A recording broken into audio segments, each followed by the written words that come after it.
Hello, it's Tuesday, October 21st, 2025. This is the SOFAS guy, super old, fat, and slow, giving you a treadmill talk with my run-on thoughts.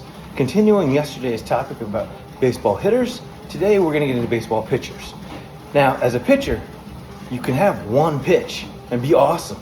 It's great, but people know it's coming, and they're going to hit it eventually, because they know you're going to throw a 105-mile-an-hour fastball if they can catch up to it. But so that means you now need to add a sinker that drops to the bottom, or a curveball, or a slurve, or an ephus pitch, or whatever. You get all kinds of changeups, and even a knuckleball. And if you can master 8 different pitches, is what I believe Yu Darvish does. That's just crazy that he can throw 8 different pitches. But the problem is, you not only have to throw those 8 different pitches, you have to throw them to a moving strike zone.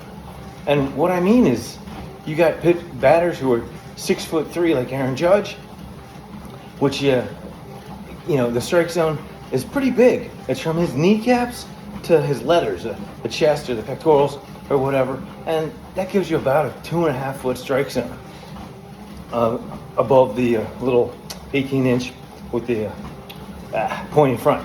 And so it's a pretty nice shape, but it's right there hanging in midair. But then there was also the world's shortest batter. He was 3'7", but he was taught that his batting stance, he crouched over in such a way that his letters hung only 1.5 inches from his kneecaps, meaning his strike zone was this big. And remember, the ball round is this big. So try throwing the ball from 60 feet, 6 inches away and getting in that strike zone. Impossible. The guy was walked on 4 pitches. After that, they sort of changed the rules a little bit. And I know with the automatic ball and strike system that they have, it's now based on your height and not based on your batting stance. And the rules are 27% of your height is, and then 53 to 60% of your height is the top of the zone, versus the bottom, I said, is 25 to 27%.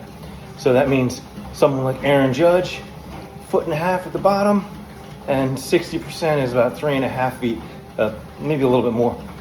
So that gives a little bit over a 2 foot, maybe a 2.5 foot strike zone on a pretty big guy. He's got to cover that whole strike zone.